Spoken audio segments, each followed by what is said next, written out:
বিএনপির পরিকল্পনা বাস্তবায়ন হলে জনগণের ভাগ্য পরিবর্তন হবে বললেন প্রধানমন্ত্রী। অপপ্রচারকারীদের বিরুদ্ধে রুখে দাঁড়ানোর আহ্বান। রাষ্ট্রপতি নির্বাচনে 2টি মনোনয়নপত্র নিয়েছে বিএনপি। সোমবার নিবে 11 দল প্রার্থী অলি আহমদ।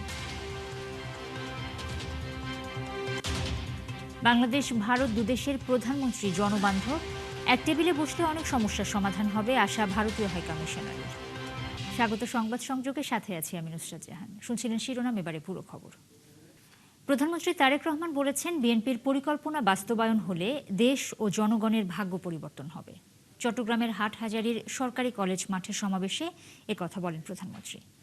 অতীতের মতো গুপ্ত বাহিনী আবারও বিভ্রান্তি তৈরির চেষ্টা করছে জানিয়ে তিনি বলেন, তাদেরকে রুখতেই হবে। এ সময় বন্যায় ক্ষতিগ্রস্তদের পুনর্বাসনের অনুদান দেয়া হয়। একটি শান্তিপূর্ণ পরিবেশ দরকার, কারণ শান্তিপূর্ণ পরিবেশ হলে ব্যবসাটা ভালোভাবে কাজ করতে পারে, সেটি দেশি হোক বিদেশি হোক, ব্যবসাটা বিনিয়োগ করতে পারে। এবং যদি দেশের শিল্প কারখানা গড়ে উঠে ব্যবসা সম্প্রসারিত হয়, তাহলে আমার দেশের সন্তানেরা সেখানে কর্মসংস্থানের ব্যবস্থা করতে পারবে, আমার দেশের নারীরা সেখানে কর্মসংস্থানের ব্যবস্থা করতে পারবে। ফলে দেশের মানুষের আয় উন্নতি বাড়বে, দেশের মানুষের ভাগ্যের চাকা আস্তে আস্তে পরিবর্তিত হবে। কিন্তু আমরা দেখছি যে একটি রাজনৈতিক দল বিভিন্নভাবে বিশৃঙ্খলা করার চেষ্টা করছে। জ্বালানি খাত ঠিক করতে সংসদে আগামী 10 বছরের পরিকল্পনা তুলে ধরবে সরকার। দুপুরে চট্টগ্রামের বাঁশখালীতে বন্যায় ক্ষতিগ্রস্তদের পুনর্বাসনের আয়োজিত সমাবেশে প্রধানমন্ত্রী তারেক রহমান কথা বলেন। যারা দেশে বিশৃঙ্খলা করে জনগণের শান্তি নষ্ট করতে চায়, তাদের সম্পর্কে সতর্ক থাকার আহ্বান জানিয়ে সরকার প্রধান বলেন, এখন সময় দেশ পুনর্গঠনের। চলতি অর্থ বছরে 41 লাখ পরিবারের হাতে ফ্যামিলি কার্ড তুলে দেওয়ার আশ্বাস দেন প্রধানমন্ত্রী। সানজিল অন্তরকে নিয়ে আরও জানাচ্ছেন মোহাম্মদ হোসাইন।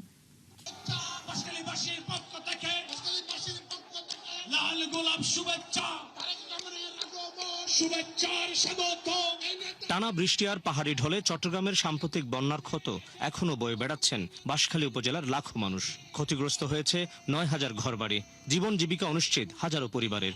এমন বাস্তবতায় ক্ষতিগ্রস্তদের পাশে দাঁড়াতে চট্টগ্রামে প্রধানমন্ত্রী তারেক রহমান। প্রধানমন্ত্রীকে এক নজরে দেখতে দুপুরের আগেই বাঁশখালী উপজেলার বাহারছড়া সৈকতে ঢল নামে হাজারো মানুষের। মহেশখালীতে উন্নয়ন প্রকল্প পরিদর্শন শেষে দুপুর 2টায় সমাবেশের মঞ্চে আসেন প্রধানমন্ত্রী তারেক রহমান। ত্রাণ সহায়তার পাশাপাশি গৃহহীন মানুষের হাতে তুলে দেন 100টি ঘরের চাবি। বিশেষ চাহিদা সম্পন্ন 10 ব্যক্তিকে দেন অর্থ সহায়তা। এ সময় স্থানীয়দের উদ্দেশ্যে দেয়া বক্তব্যে প্রধানমন্ত্রী আশ্বাস দেন, টেকসই বেড়িবাঁধ নির্মাণ, লবণের ন্যায্য দাম নিশ্চিত করার। চট্টগ্রাম কক্সবাজারের বিস্তীর্ণ সমুদ্র উপকূল জুড়ে শিল্প কারখানা গড়ে তুলে কর্মসংস্থান সৃষ্টির প্রতিশ্রুতিও দেন সরকার প্রধান। এই সমুদ্রকে কিভাবে ব্যবহার করে বাংলাদেশের মানুষের তাদের জীবন ব্যবস্থা উন্নত করা যায়, কিভাবে আমরা সেটি এইখান থেকে শুরু করে সেই মিরেশ্বরাই পর্যন্ত মাদারীপুর পর্যন্ত কিভাবে আমরা বিভিন্ন মিল ফ্যাক্টরি স্থাপন করার মাধ্যমে এই দেশের মানুষের কর্মসংস্থানের ব্যবস্থা করতে পারবো, এই দেশের মানুষের ব্যবসা বাণিজ্যের ব্যবস্থা করতে পারবো, সেই পরিকল্পনা কিভাবে গ্রহণ করা যায় তার জন্য আজকে আমি মাতার বাড়ি গিয়েছিলাম। জ্বালানি খাতের সঠিক ব্যবস্থাপনায় আগামী 10 বছরের জন্য একটি কর্মপরিকল্পনা সংসদে উপস্থাপনের কথাও জানান তারেক রহমান। আমাদের জ্বালানি পরিকল্পনা কি হবে, আগামী 10 বছর ইনশাআল্লাহ বাংলাদেশের বিদ্যুৎ ব্যবস্থা কি হবে, সেই প্রস্তাবনা আমরা জাতীয় সংসদে উপস্থাপন করব। জাতীয় সংসদে উপস্থাপন করার মাধ্যমে আমরা পরিকল্পনা দিয়ে সেই কাজ আমরা শুরু করব, যাতে করে স্কুল কলেজ হোক, হাসপাতাল হোক, মিল কারখানা হোক, বাসা বাড়ি হোক, মানুষ ঠিকভাবে বিদ্যুৎ পেতে পারে। সাম্প্রতিক চট্টগ্রামের বন্যায় সবচেয়ে ক্ষতিগ্রস্ত হয়েছে এই বাঁশখালী উপকূলের মানুষ। এখানকার সাধারণ মানুষ তাদের ভাঙা ঘর বাড়ি, আর্থিক ক্ষয়ক্ষতি এবং জীবন জীবিকা নিয়ে প্রতিনিয়ত লড়াই করে যাচ্ছেন। তাদের সেই লড়াইয়ে রাষ্ট্র সাথে আছে এমন বার্তা দিতে প্রধানমন্ত্রী তারেক রহমান আজ ক্ষতিগ্রস্তদের পাশে দাঁড়ালেন। আশ্বাস দিলেন এখানকার উন্নয়ন বঞ্চনা দ্রুত লাঘবের, পাশাপাশি নির্বাচনী প্রতিশ্রুতি বাস্তবায়নের। যারা দেশে বিশৃঙ্খলা করে জনগণের শান্তি নষ্ট করতে চায়, তাদের থেকে সতর্ক থাকার আহ্বান জানান প্রধানমন্ত্রী। ছাত্রছাত্রীদেরকে যদি নতুন করে বই দিতে হয়, এই সকল ব্যবস্থা যদি করতে হয়, তাহলে আমাদেরকে দেশের আইন শৃঙ্খলা ঠিক রাখতে হবে। একইভাবে সতর্ক থাকতে হবে আমাদেরকে, যারা বিভ্রান্ত তৈরি করতে চায় তারা যাতে কোনো সুযোগ না পায়। কারণ বিভ্রান্তকারীরা যদি বিভ্রান্ত করার সুযোগ পায়, ক্ষতিগ্রস্ত হবে জনগণ। বিভ্রান্তকারী যারা, তারা তো নিজেদের মতন করে চলে যাবে, তারা তো জনগণের সাথে থাকবে না। এ সময় দেশ পুনর্গঠনে 20 কোটি মানুষের হাতকে 40 কোটি শ্রমিকের হাতে পরিণত করার প্রত্যয় জানান প্রধানমন্ত্রী তারেক রহমান। 20 কোটি মানুষের 40 কোটি হাত, প্রত্যেকটি হাত শ্রমিকের হাতে রূপান্তর করতে চাই আমরা। মোহাম্মদ হুসাইন, 71, চট্টগ্রাম। দেশ গঠনে ভূমিকা রাখতে পারে। চট্টগ্রামের বিভিন্ন উপজেলার কর্মসূচি শেষে নগরীর রেডিসন ব্লুতে দলীয় নেতাকর্মীদের সাথে সাংগঠনিক সভায় অংশ নেবেন প্রধানমন্ত্রী। এরই মধ্যে সেখানে আসতে শুরু করেছেন নেতাকর্মীরা। সে বিষয়ে আরও জানাতে আমাদের সঙ্গে যুক্ত হচ্ছেন সহকর্মী প্রণবেশ চক্রবর্তী। প্রণবেশ, রেডিসন ব্লুতে কখন নাগাদ প্রধানমন্ত্রী পৌঁছাতে পারেন এবং নেতাদের মধ্যে কারা কারা এসে পৌঁছেছেন, সব মিলিয়ে বিস্তারিত যদি জানান। চট্টগ্রামের নগরীর রেডিসন ব্লুর সামনে আমরা অপেক্ষা করছি। এরই মধ্যে আজকে দিনের সর্বশেষ কর্মসূচি এটি, অর্থাৎ দলের নেতাকর্মী এবং যারা বিশেষ করে চট্টগ্রাম মহানগর উত্তর এবং দক্ষিণ এই তিনটি ইউনিটের নেতাকর্মীদের সাথে তিনি কথা বলবেন। এর বাইরে অঙ্গ সংগঠনের যে নেতাকর্মীরা রয়েছে অন্যান্য, তাদের প্রতিনিধি কিংবা নেতৃস্থানীয় যে নেতাকর্মীরা রয়েছে তাদের সাথে কথা বলবেন। রেডিসন ব্লুর প্রায় কাছাকাছি প্রধানমন্ত্রীর যে শোভা গাড়ি রয়েছে, বহর রয়েছে, সেটি প্রায় কাছাকাছি চলে এসছে বলে আমরা জানতে পেরেছি। এখানে আমরা দেখতে পাচ্ছি বিকেল থেকে নেতাকর্মীরা এখানে তারা অপেক্ষা করছেন কখন প্রধানমন্ত্রী আসবেন, কারণ এটি প্রধানমন্ত্রী হওয়ার পর তার প্রথম সফর চট্টগ্রাম নগরীতে। এই উপলক্ষে নেতাকর্মীদের মধ্যে একটা উদ্দীপনা কাজ করছে তাকে দেখার জন্য। আর যেহেতু এটি একটি সাংগঠনিক বৈঠক, এখানে তৃণমূলের নেতাকর্মীরাও এখানে আছেন, তারা মনে করছেন এর মাধ্যমে প্রধানমন্ত্রীর যে নির্দেশনা তার মাধ্যমে দলকে সুসংহত করা, আরো শক্তিশালী করা এবং তৃণমূলে মানুষের মধ্যে যাতে সংগঠন নিয়ে যেতে পারে সেরকম দিক নির্দেশনা পাবেন, এটি মনে করছেন যারা এখানে সমবেত হয়েছেন তারা। আর অনেকগুলো তিনটি সংগঠনের মধ্যে উত্তরে কমিটি নেই, যুব দলের কমিটি নেই, ফলে এই জায়গাগুলো আরো সুসংহত করা, সংগঠিত করা, সাংগঠনিকভাবে শক্তিশালী করা, এই বিষয়গুলো তারা বলবেন। এবং তৃণমূলের যে অভিজ্ঞতা, তাদের কথা, তাদের যে অভিযোগ, সেগুলো হয়তো তারা নেতাকে পেয়ে এখানে জানাবেন, এটি বলছেন এখানকার যারা নেতাকর্মীরা এখানে সমবেত হয়েছেন। আমরা দেখতে পাচ্ছি অনেক দূর দূরান্ত থেকেও নেতাকর্মীরা আসছেন, ওয়ার্ড পর্যায় থেকে একেবারে ইউনিয়ন পর্যায় থেকেও নেতাকর্মীরা এখানে সমবেত হয়েছেন এবং দেখতে পাচ্ছি। তো বিশেষ করে সাংগঠনিক যেহেতু বিষয়গুলো রয়েছে, ফলে সংগঠনের বিভিন্ন বিষয় এখানে প্রাধান্য পাবে। আর এখানে নেতাকর্মীরা সবচেয়ে বেশি উজ্জীবিত। তারা বিভিন্ন সময় আমরা দেখেছি যে প্রধানমন্ত্রী বৈঠকগুলো ঢাকা কেন্দ্রিক হতো এবং এখান থেকে নির্বাচিত প্রতিনিধিরা সেখানে যেতেন। তা আমরা দেখতে পাচ্ছি প্রধানমন্ত্রীর যে বহর সেটি প্রায় কাছাকাছি চলে আসছে। এই কারণে এখানে প্রণবেশ, অনেক ধন্যবাদ আপনাকে। প্রধানমন্ত্রী আসার পর, সভা শুরু হওয়ার পর নিশ্চয়ই পরবর্তী তথ্য আপনার কাছ থেকে জেনে দর্শকদের আমরা জানানোর চেষ্টা করব। 23তম রাষ্ট্রপতি নির্বাচনের জন্য 2টি মনোনয়নপত্র সংগ্রহ করেছে ক্ষমতাসীন দল বিএনপি। তবে কাদের পক্ষে এই মনোনয়নপত্র নিয়েছেন তা এখনো জানা যায়নি। জাতীয় সংসদের চিফ হুইপ নুরুল ইসলাম মনি এবং দলের সিনিয়র যুগ্ম মহাসচিব রুহুল কবির রিজভী নির্বাচন কমিশনে গিয়ে ফর্ম দুটি সংগ্রহ করেন। সকালে রাজধানীর আগারগাঁওয়ে নির্বাচনী কর্মকর্তার কার্যালয় থেকে এই মনোনয়নপত্র নেন তারা। পরে এক ব্রিফিংয়ে ইসি সিনিয়র সচিব আক্তার আহমেদ বিষয়টিকে নিশ্চিত করে জানান, রাষ্ট্রপতি নির্বাচনের জন্য বিএনপি ছাড়া এখন পর্যন্ত অন্য কোনো দল বা কোনো প্রার্থী মনোনয়নপত্র নেয়নি। এ সময় স্থানীয় সরকার নির্বাচন নিয়ে ইসির সিনিয়র সচিব জানান, স্থানীয় নির্বাচনের আচরণবিধি আইন মন্ত্রণালয়ে পাঠানো হয়েছে। স্থানীয় নির্বাচনের তারিখ পেছানো হলে ভোটার নিবন্ধন সময় আরও বাড়ানো হবে। রাষ্ট্রপতি নির্বাচন 2026-এর আলোকে মনোনয়নপত্র দেওয়া শুরু হয়েছে।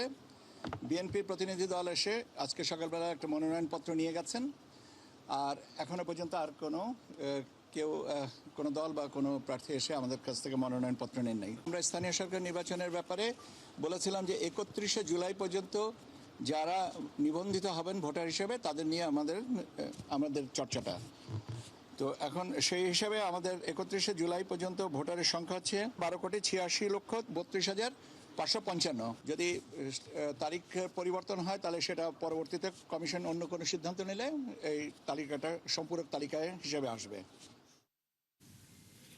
11 দলীয় ঐক্যের পক্ষে রাষ্ট্রপতি নির্বাচনে অংশ নেবেন জোটের শরিক এলডিপি নেতা অবসরপ্রাপ্ত কর্নেল অলি আহমদ। সকালে বিরোধী দলীয় নেতার বাসভবনের বৈঠকে এই সিদ্ধান্ত হয়। এ সময় জামায়াতের আমির ডক্টর শফিকুর রহমান বলেন, যোগ্য প্রার্থীকে বেছে নিয়েছেন তারা। এনসিপি নেতা নাহিদ ইসলামের প্রত্যাশা, জুলাই সনদ অনুযায়ী রাষ্ট্রপতি নির্বাচন হবে। রাষ্ট্রপতি পদে মনোনয়ন দেয়ায় জোট নেতাদের ধন্যবাদ জানিয়েছেন অলি আহমদ। রিপোর্ট মোহাইমিনুর খান অপুর। রাষ্ট্রপতি নির্বাচনে প্রার্থী চূড়ান্ত করতে রাজধানীর মিন্টো রোডে বিরোধী দলীয় নেতার সরকারি বাসভবনে সকালে বৈঠকে বসে 11 দলীয় ঐক্য। ঘণ্টাব্যাপী বৈঠক শেষে সাংবাদিকদের সামনে প্রার্থীর নাম ঘোষণা করেন জোটের অন্যতম শরিক এনসিপির আহ্বায়ক নাহিদ ইসলাম। এ সময় ক্ষোভ জানান রাষ্ট্রপতি নির্বাচন জুলাই সনদ অনুযায়ী হচ্ছে না বলে। রাষ্ট্রপতিটা নির্বাচিত হবে জুলাই সনদ অনুযায়ী, এটা আমাদের প্রত্যাশা ছিল, যেরকম আরও অনেকগুলো প্রত্যাশা ছিল। কিন্তু আমরা দেখেছি যে এই সরকার গণভোটের গণরায়কে অস্বীকার করেছে এবং তারা জুলাই সনদের বাস্তবায়নের কোনো ধারাতেই নেই। এই রাষ্ট্রপতি নির্বাচনে প্রার্থী হবেন আমাদের 11 দলেরই শরিক দল এলডিপির সম্মানিত চেয়ারম্যান এবং বাংলাদেশের একজন অভিজ্ঞ এবং বীর বিক্রম মুক্তিযোদ্ধা কর্নেল অলি আহমদ। রাষ্ট্রপতি পদে মনোনীত করায় 11 দলীয় জোটকে ধন্যবাদ জানান অলি আহমেদ। যে কোনো পরিস্থিতিতে দেশ ও জনগণের পাশে থাকার অদাও করেন তিনি। সবাই সর্বসম্মতিক্রমে আমার নাম প্রস্তাব করেছে। আমি সমগ্র জাতির কাছে কৃতজ্ঞ, 11 দলীয় ঐক্য জোটের সকলের কাছে কৃতজ্ঞ, আমাদের সকল নেতাকর্মীদের কাছে কৃতজ্ঞ। আপনাদের মাধ্যমে আমরা জাতিকে বলতে চাই, আমরা আমাদের জায়গা থেকে এই জাতির সাথে কখনো বেইমানি করব না। এ সময় বিরোধী দলীয় নেতা ও জামায়াত আমির ডাক্তার শফিকুর রহমান বলেন, সবচেয়ে যোগ্য ব্যক্তিকে বেছে নিয়েছে জোট। আমাদের বিবেচনায় সর্বোত্তম ব্যক্তিটাকে আমরা এই দেশের প্রেসিডেন্ট পদে মনোনয়ন দিয়েছি। আপনারা দোয়া করবেন আমাদের প্রত্যেকটি কাজ যেন জাতির জন্য হয়, জাতির কল্যাণের জন্য হয়। আমরা এই ব্যাপারে ইনশাল্লাহ কোনো আপোষ করব না। বৈঠকে 11 দলীয় জোটের শীর্ষ নেতারা উপস্থিত ছিলেন। মোহাইমিনুল খান অপু, 71, ঢাকা। নারী নির্যাতন এবং ধর্ষণের বিচার কাজ দ্রুততর করে বিএনপি সরকার নারীর প্রতি সহিংসতা রোধে ইতিহাস সৃষ্টি করেছে বলে মন্তব্য করেছেন জিয়াউর রহমান ফাউন্ডেশনের vice chairman doctor Zubaida Rahman. সকালে রাজধানীর মুক্তিযুদ্ধ জাদুঘরে ইউএন উইমেন অ্যান্ড ইউএনডিপিএস বাংলাদেশের যৌথ আয়োজনের অনুষ্ঠানে তিনি কথা বলেন। শি লিডস টুমরো শীর্ষক এই সেমিনারে তিনি এসব কথা বলেন। I share the message close to my heart.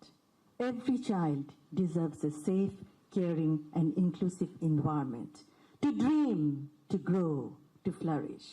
And every girl deserves the opportunity to rise and lead.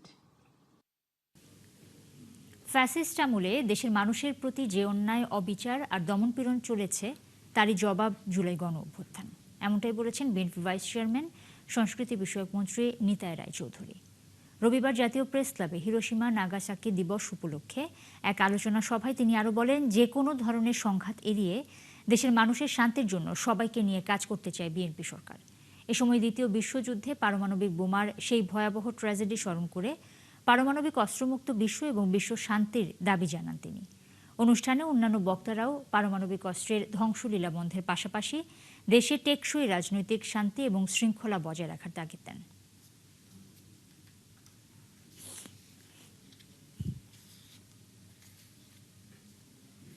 দর্শক, চলছে সংবাদ সংযোগ। সরাসরি সংবাদ অনুষ্ঠান দেখতে চোখ রাখুন 71-এর ফেসবুক পেজে এবং সাবস্ক্রাইব করুন 71-এর ইউটিউব চ্যানেলে।